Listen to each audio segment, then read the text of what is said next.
So Zoom is recording as well, and I just need to launch Facebook, go live. Oops, it had stopped. So give me 1 second.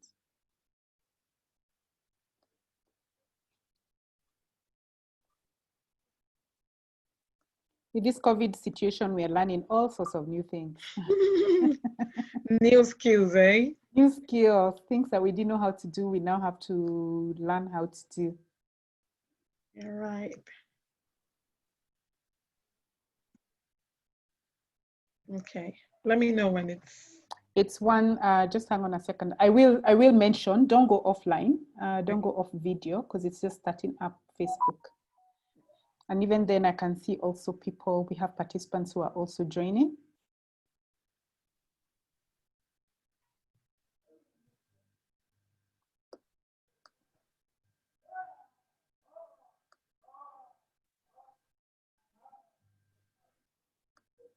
Right, Tolu, so add a title. So Facebook is telling me to add a title. So we said wellness and disability. Yeah.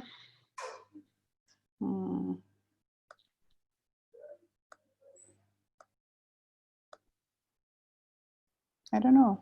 It's not letting me. Okay, so we are going live. We're going live on Facebook right now. And Facebook is live. Right. So good afternoon, everybody. My name is Jackie Mathaga. I am the team leader at Arthur's Dream Autism Trust, which we call ADAT Foundation. So ADAT Foundation is an organization that serves the needs of persons with disabilities across the entire continent of Africa, as well as parents of kids with various disabilities across this continent as well. So we are focused on just ensuring that our communities remain healthy. And we know that in this season where we have the COVID-19 pandemic, issues of mental health have become issues that we cannot ignore. We know that there are various stresses that parents are undergoing. And so we want to address that this afternoon and just speak to an expert and get strategies on how we can look out for these issues and how we can just cope better. So I would like to welcome our panelists today, Tolu Olaniyan. Precious. That's it. So I'll give a brief bio on who Tolu is, but at the same time, I just want to welcome all our participants. Feel free to use the chat section of this webinar. Feel free to also raise your hand if you have a question and post a question. And at the end of the presentation, we will have Tolu respond to some of your questions. So don't be shy. The questions can also be posted anonymously. So if you do put a question in the chat, in the question part of this webinar, I think I'm the only one who gets the Q&A. I'm the one who gets to see what that question is. But the chat, you can also address the chat directly to myself and Tolu, and we'll look at that at the end of the webinar. So Tolu Olaniyan is the CEO of Pretola Global Health and Consulting. She's a registered learning disability nurse with years of experience and currently practices in the UK. Tolu has an undergraduate degree, Bachelor of Science Honors in LD Nursing from the University of Southampton, and a postgraduate master's degree in epilepsy from King's College London. So Tolu specializes in the assessment and provision of holistic care for people with intellectual disabilities, autism, and epilepsy. Her passion for bridging the awareness and treatment gaps of those conditions has led her to teach in countries outside of the UK, such as Kenya, Nigeria, and Sierra Leone. She is involved in several international projects, including taking on the role of chairperson of Medical Assistance Sierra Leone and collaborating with organizations in different countries. So this passion and drive to make a difference in people's lives led her to start Pretola Global Health and Consulting as a medium of providing expert training and evidence-based consulting with the aim of educating, ensuring that families, carers, and healthcare practitioners have the skills and knowledge required to support people with these conditions appropriately. So welcome, Tolu. It is an absolute honor that you said yes to doing this wellness Thank you. webinar. And I know that even post this session, it's going to benefit a lot of people who will be able to watch it because we are broadcasting live on Facebook as well. So without further ado, take it away. Okay, hello everyone. My name is Tolu, as Jackie said, and so today we'll be talking about well-being and disability. So the topic is quite broad, but I do want us to learn from it and actually gain from it and apply some of the things we learn and discuss today to ourselves. It's a very important topic because it's a topic that a lot of people do not really talk about. In some societies, it's still hidden. And when we talk about well-being, a lot of us tend to think about a specific aspect of life without thinking about us as a whole. As a nurse, I tend to focus on holistic well-being. So when I talk about holistic well-being, we're talking about you as a person, everything about you, not just your physical health, which is important, but thinking about everything that makes you you, that makes you as a parent with a child with any form of disability you, or that makes your child well and sound. Enough. So I'll be sharing my screen with us because I've got a few information I'd like to share with us on my screen. So let me see if I can get this working. Technology, don't fail me today. Okay. Oh, okay. Jackie, can you, because you've disabled my screen sharing. So you need to enable it so that I can share my screen as well. Give me authority to be able to share my screen.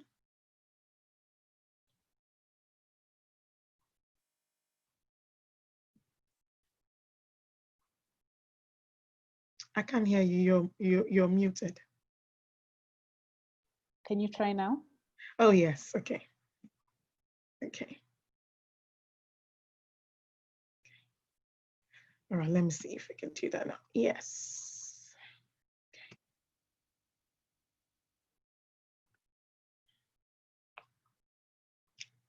Can you see my screen?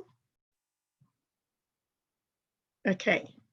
So today we'll be talking about, like I said, well-being and disability. What does it mean to be well? What does it mean as a parent to be well? So what is health? According to World Health Organization, health is a state of complete physical, mental, and social well-being, not just the absence of a disease. So not just when you're physically well, but actually health is when everything about you is in the right place. So basically, physically, you're physically healthy, you're physically well. Mentally as well, you're able to, cope with life. You're able to deal with life well. You're mentally well. And then social well-being, which is having the social needs that we need to be able to take care of ourselves and of our family, of our children. And that's what the World Health Organization counts as health.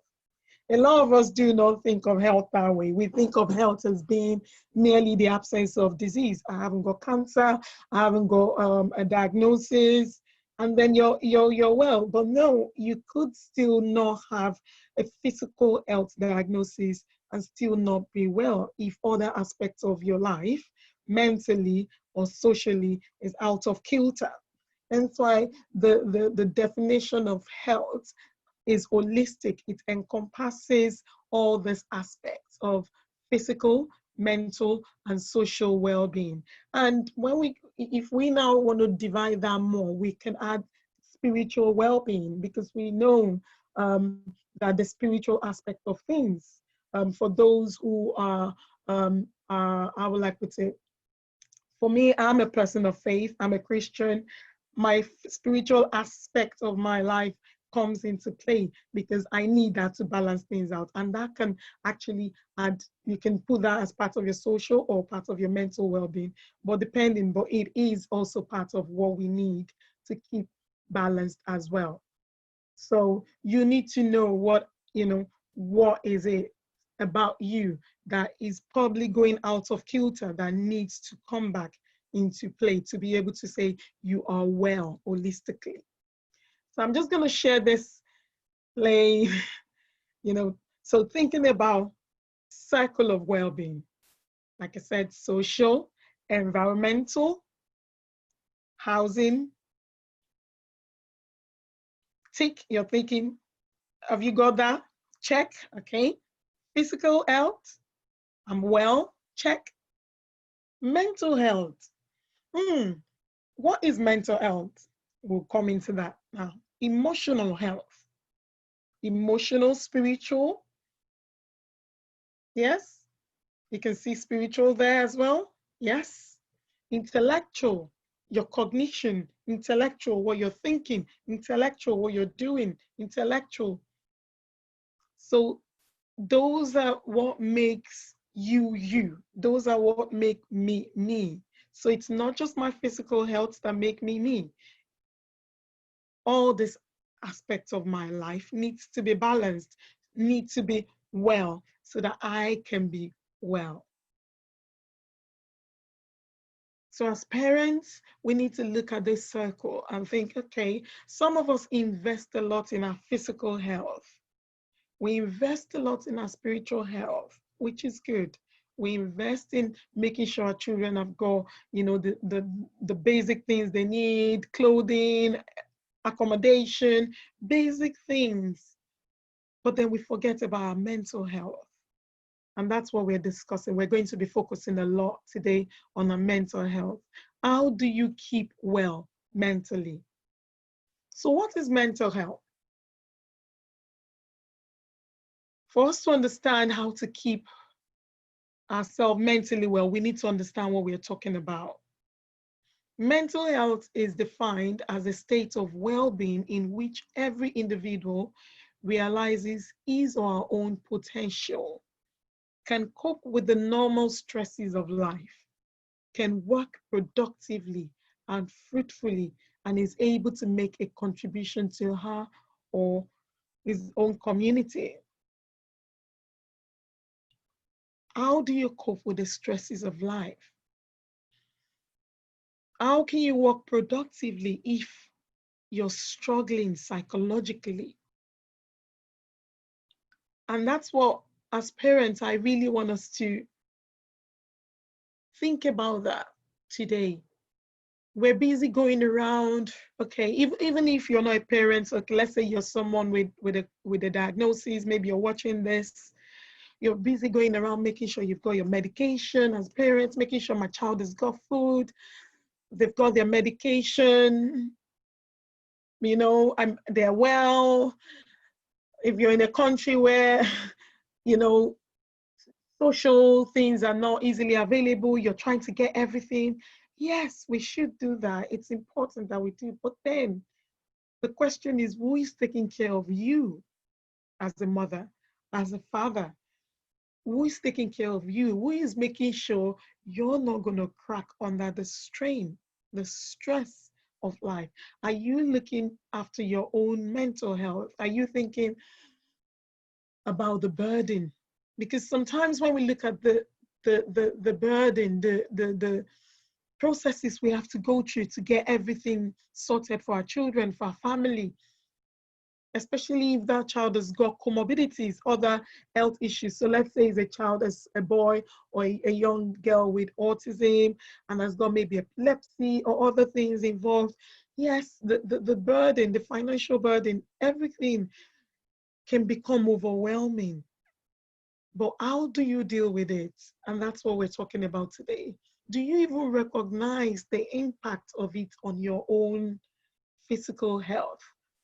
Because when you're well mentally, If you're not well mentally, it will have an effect on your physical health as well, because then you won't take care of yourself. Then you will not be able to actually do the best that you can for yourself. Our mental health plays a big role in other aspects of our lives. I'm going to go back to that circle, the circle of well-being. Our mental health plays a big aspect of it. If you see, some people might be experiencing, I'll give an example. If someone is experiencing what we call depression, where they're struggling to get out of bed, they're struggling to become motivated to do their daily chores, where everything seems more like a burden, then that person might not eat well, might eat unhealthily, might not even take care of themselves, might not do the things they would normally do to keep themselves well, might not reach out to their loved ones, might, before you know, with that aspect of that person's life, the mental health starts to have a negative impact on other aspects of life.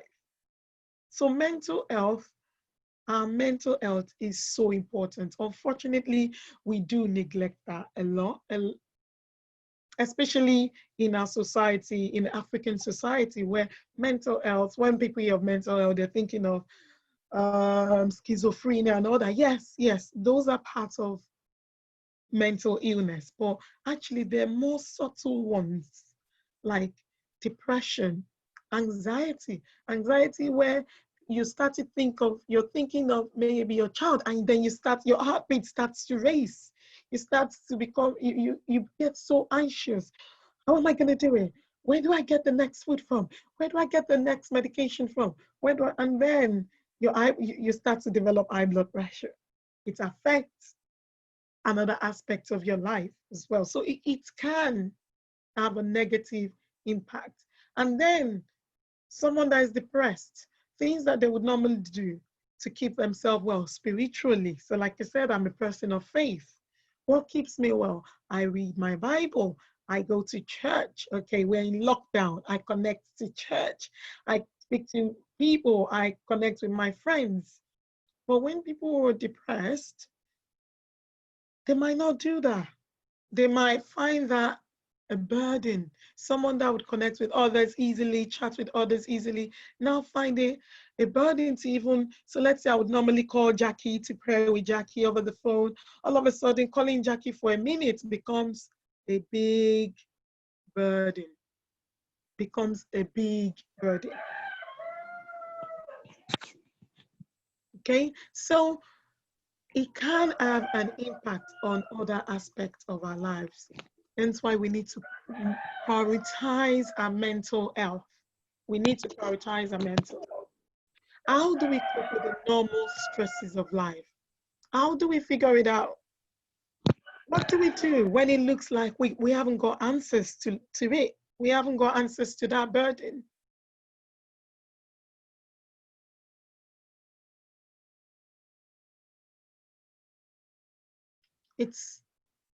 Today, I do want us, if there's anything, if we take home anything today, the major lesson I want us to take home is it's okay. It's okay not to be okay. It's okay not to have all the answers. It's okay. Yes, we try our best, but then we have to realize that there are times when some situations are just out of our control, and we just do our best, and we accept our best as our best. As a mom, you do your best for your child. You do your best for your son, your daughter. You try, you connect, you get everything as much as you can get. But it's time for us to start to know that we're doing our best, where you actually give yourself a pat on the back to say, okay, it's okay. Now let me take care of myself as well, because my child, your son, your daughter needs you to be well. If you are not well, your child will not be well. As a person with disability, it's okay when everything seems out of kilter. So for example, right now, when COVID-19 pandemic situation, it's affecting everyone across the world, the rich, the poor, the big cities, the big, um, socioeconomic countries, developed countries, it's affecting us. So right now, I'm in the UK, we've been in lockdown 10 weeks, okay? I can only control what I can control in my house, in my home. And if we now even think about the impact of the lockdown on families with children with conditions like autism, where they're used to their routine, they go their normal routine before lockdown, COVID-19 was, they were able to go out, maybe go to school, have one set routine or the other for some. But now we're in this pandemic situation where it's thrown a lot of routines out of the window. Okay, what can we do? How can we manage that situation for that child? Yes, you now have to try and develop a new routine that is different to what your child is used to. Believe me, you're not the only one going through it. That's why I said it's okay. Yes, the anxiety is there. Yes, we might not have the answers. Yes, we might not be able to give your child, you might not be able to give your child the best you can do at that point in time. But then, in this situation of COVID-19, this is your best that you can do. So give yourself a pat on the back and say, it's okay. And that's how we cope with stresses of life. Don't focus on the things you cannot control. I cannot control what's going on out of my house right now. All I can control in my house is making sure my kids wash their hands. I'm washing my hands, clean, I'm indoors, I'm going out, I'm going into the garden, doing stuff, exercising, controlling what's coming into my mind. Not sitting down watching the TV, listening to BBC News all day that is so negative, or listening to the numbers of people that have died. That would affect my mental health. That would affect, because the things we take in can affect our mental health, because it will, if we're not careful, can increase our level of anxiety. So control what you take in right now. That's why I said I can only control what's within my immediate environment. So it's okay. For me, it's okay. For you, it's okay. As a parent, it's okay. So I did mention before that a lot of us, in the society that we are, especially in African societies, mental health, it's still unrecognized, where we do not acknowledge that we can go through some mental health illnesses. We might have it. We can have it. And that's what we're trying to point out here today, that as caregivers, as parents, as a person with disability, the prevalence of mental illness can increase because of loads of factors. So I just wanted to, I tried to just share with us some figures.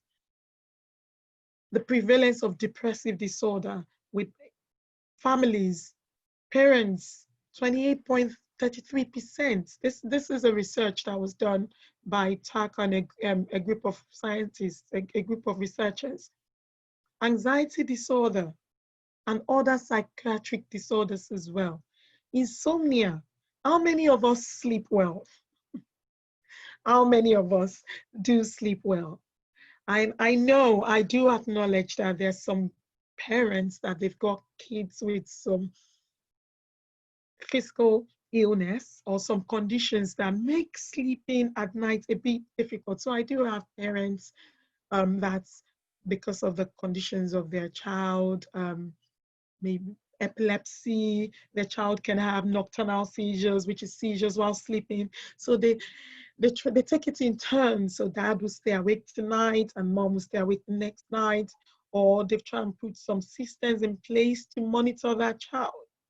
But then it can have an impact on the well-being of the family if they're not sleeping well. So imagine if as a single mom, so let's say you're a single mom and your child has got something that, you're awake in the night watching that child and just making sure the child is okay. You're not sleeping. Or you're so anxious about, how do I get the next food, next meal? How do I get get money to provide get medication? Or how do I do this? And you're so worried and it's impacting on your sleep. Yes, lack of sleep will impact on your mental health. So insomnia, alcohol, this other, some go into take into drinking so much just to be able to, they think that would help them to cope, but no. And then they become addicted to it. So this was a research done in Japan.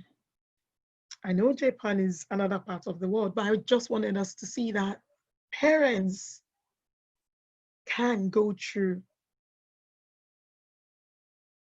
mental illness as a result of, the burden, the situation, the family situation, and things that they're going through at that point in time.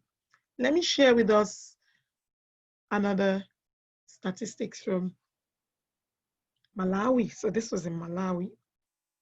41.2% of parents with children with disabilities experience some form of psychological distress. So it's important. It is important. Contributing factors. These are some of the factors that can make us, that could contribute. This is not the total, but this is just some. Stigma. We know that there's stigma associated to having a child with disabilities. Lack of understanding, cultural misunderstanding, cultural,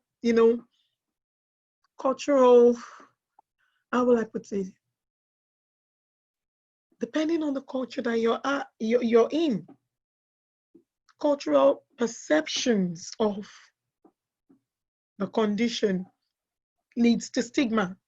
Isolation, their parents, they're so isolated. They've been cut off from the community. They've been cut off from their family, their extended family members. Or because of COVID-19 right now, we're isolated because we're in lockdown. I don't know which country you're in. Even if let's say they've already eased the laws of lockdown, you might still decide, I want to just stay at home with my child for now. That means you're not reaching out. You're not having the contact to the community like you would normally do. Single motherhood, where the burden is just on you as a mother to get everything for your child. That could be a contributing factor.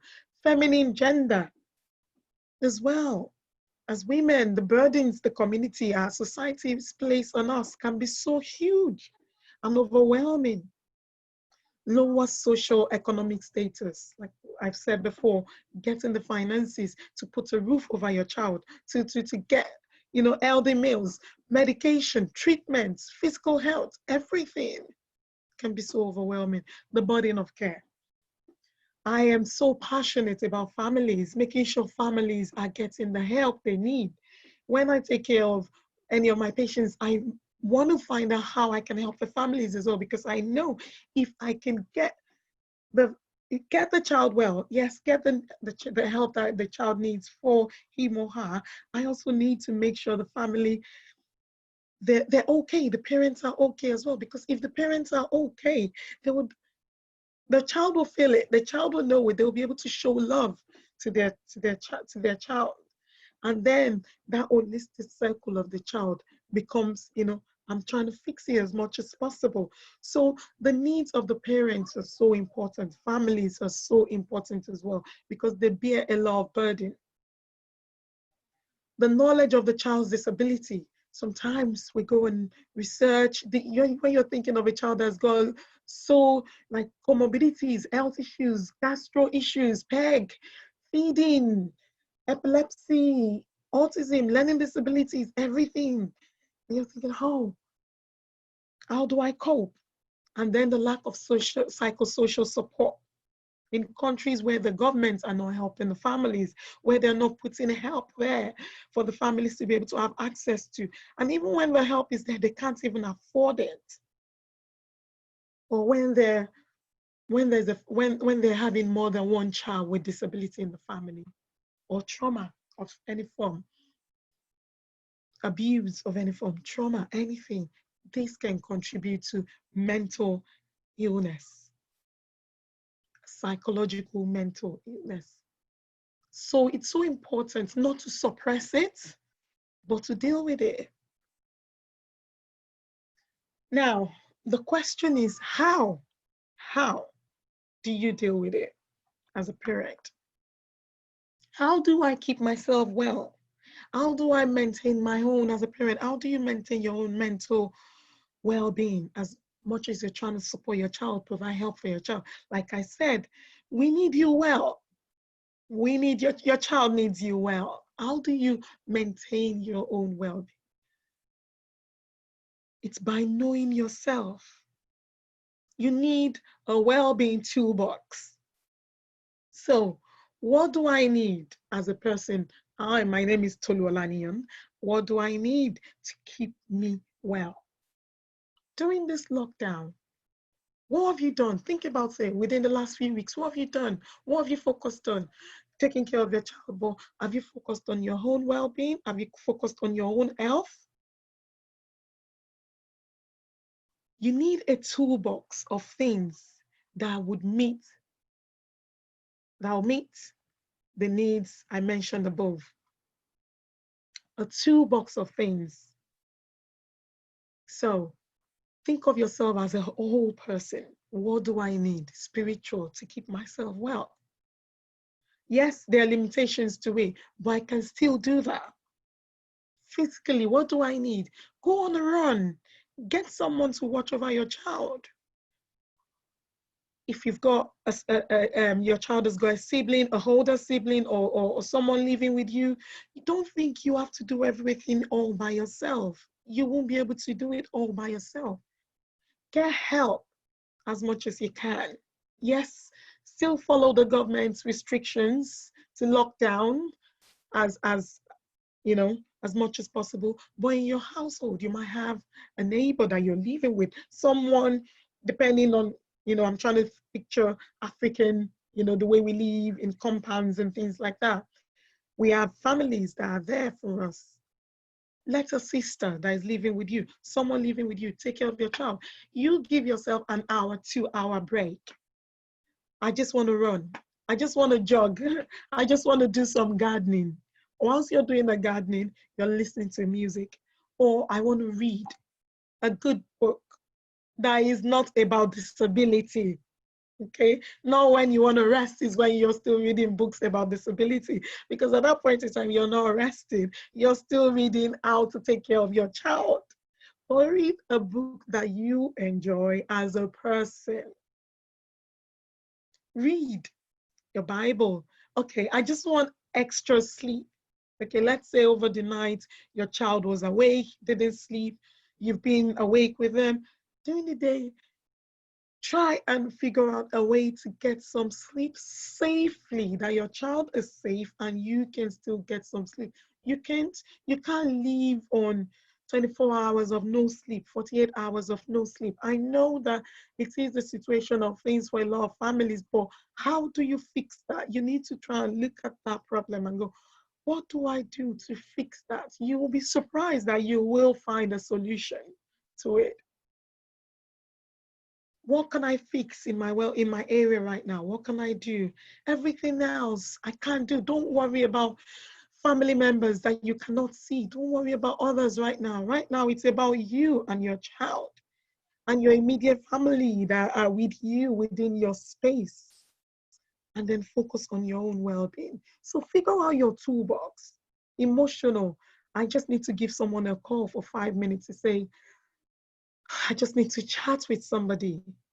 That's why the group parent support groups are so important, where we support each other, we bounce off each other, we hold on to each other, we uphold each other, call each other over the phone. How are you today? That question is not, how are you today? And just say, oh, I'm fine. No, I'm okay, but I'm struggling a little bit. And just get some form of support from someone. Don't hold it in onto yourself, because it will get to a point you would explode, because emotions need to be expressed. You need to express it. So don't keep it in. If you need psychological support, find out, how do you get psychological support? If you need a professional support as well, post lockdown, try and reach out, try and figure out the next, the psychology support available in your sphere, in your area, that you can tap into. It's not weakness. I just want us to know that it's not a weakness for you to ask for help.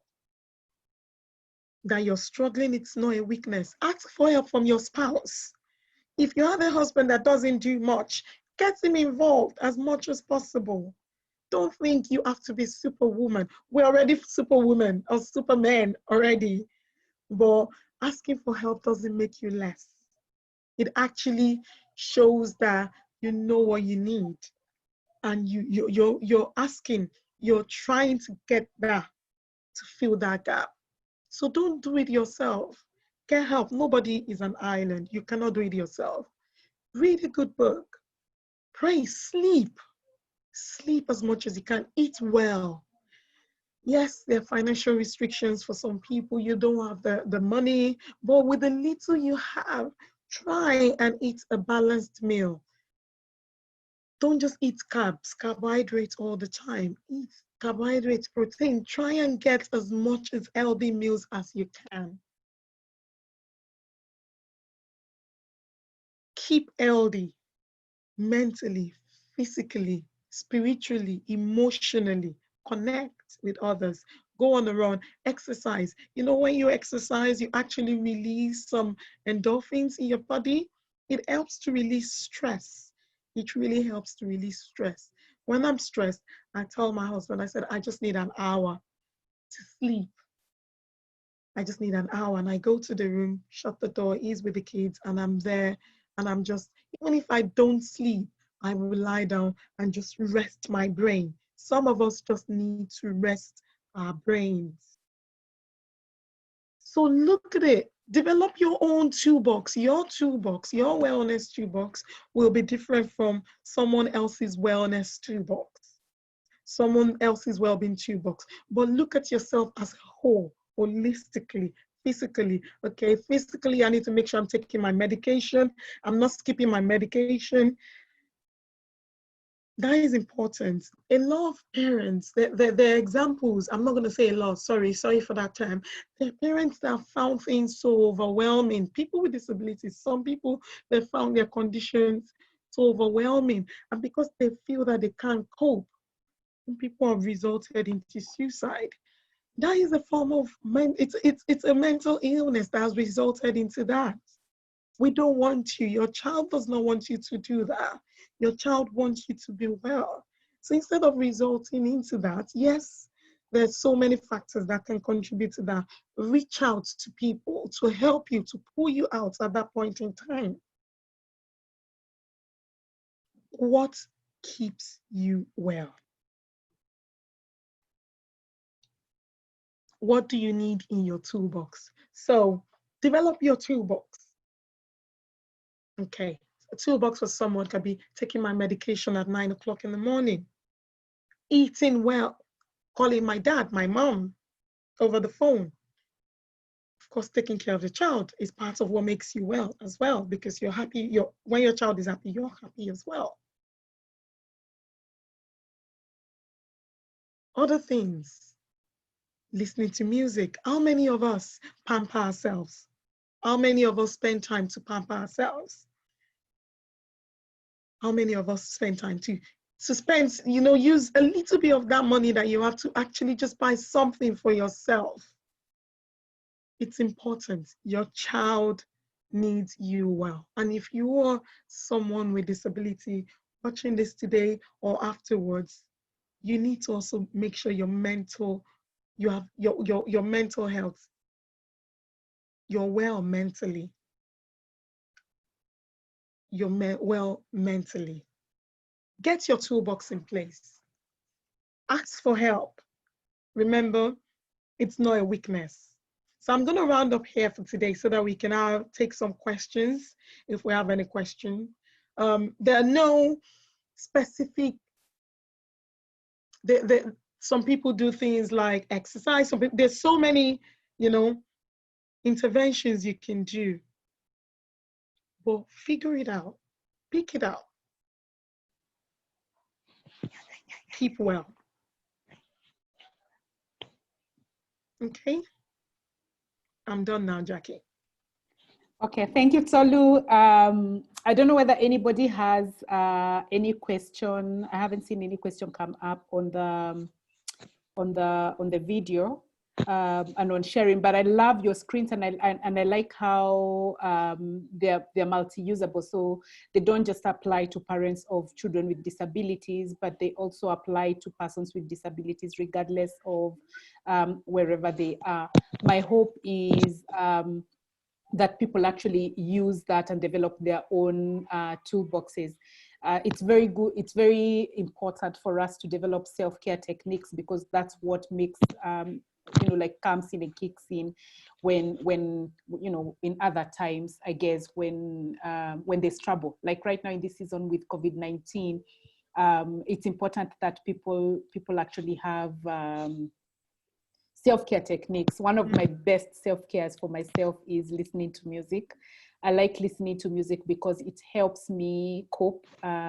I know that I can switch on music no matter where I am, and it calms me down. So when there's a stressful situation, one of the things that we'd like to see happen across Africa is the destigmatization of mental health issues, because what makes it impossible or difficult for people to ask for assistance is the stigma that surrounds mental health issues. So hopefully, I guess people can begin to just ask for help and to know that there's nothing wrong with coming up and asking for help. So we hope that we can have you again and that you can take us to the next level and speak again about, because I know that it's that you can't unpack the issue of mental health in just one sitting. It's something that you keep on peeling as an onion. So hopefully this has been a starter. I would like to just encourage our audience that that if you do have a question, you can always reach out to ADAT Foundation or make a comment below this video, and we'll look at it and we can have Tolu cover it in the next session that she does for us.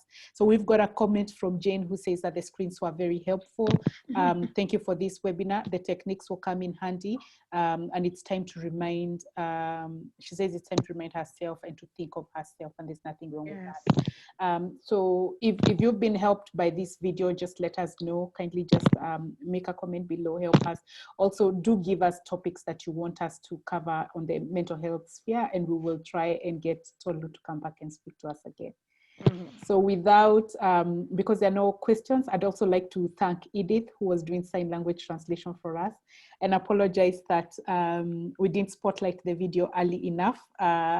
Yeah, this technology thing, we're still trying to figure it out. It occurred to me that her video was off. We've got a question from Gideon. From Gideon. Okay. So the question is, go ahead, Jackie. No. How do you help? So Gideon is asking, how do you help someone who is disabled and they can't do physical exercise? So he also says that he loves the topic and it was awesome. Yeah. So the question with that person is, everyone with, no matter the level of disability, can do some form of exercise.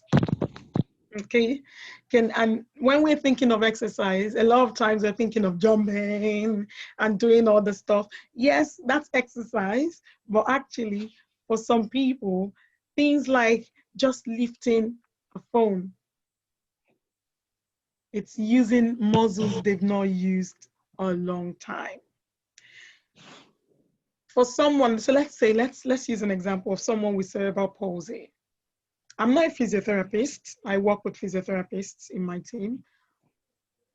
Someone that cannot, let's say someone with this cerebral palsy and they can't get up, they normally in a wheelchair, the physical exercise could be actually lying them down on the floor and just massaging their foot and just, you know, doing massages on their arm, rotating as much as it can go. And I remember back as a student nurse, we would work with physios and our beat was to just, you know, let's say the arm can only go that far. We're just doing it, you know, doing it for 30 minutes, 20 minutes. It doesn't have to be for long.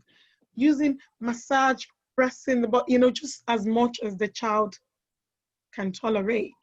That's why you need advice. So don't just go pull it out of joint if the arm can go that way.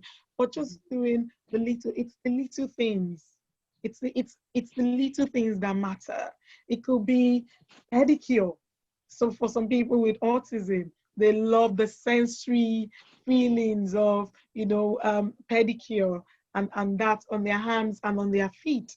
That could be what will make the day of that person.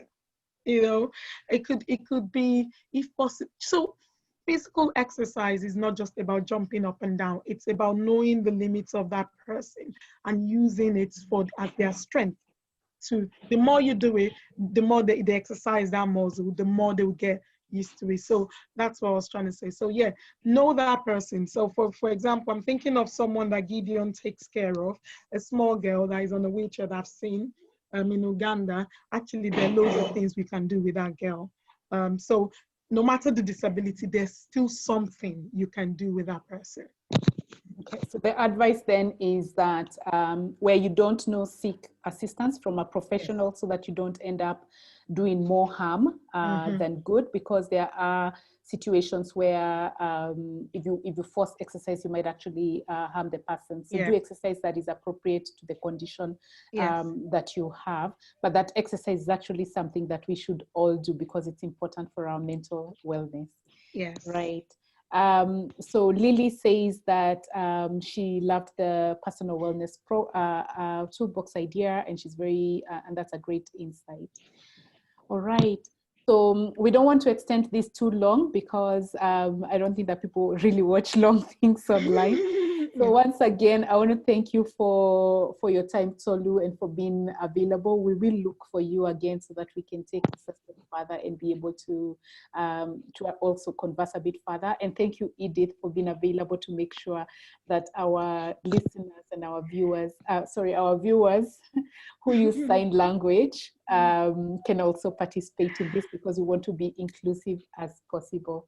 So thank you very much for joining us this afternoon. I do hope you have a very good week, and do share this video with somebody that you know would actually it's appropriate for everybody. So hopefully everybody can share it with a friend, because the insights that Tolu shared aren't just for persons with disabilities or parents of children with disabilities. They are insights that can be used by everybody in order to cope in this season that we are in. So do have a great afternoon, and we will see you next time. Thank you. Bye. Thank you.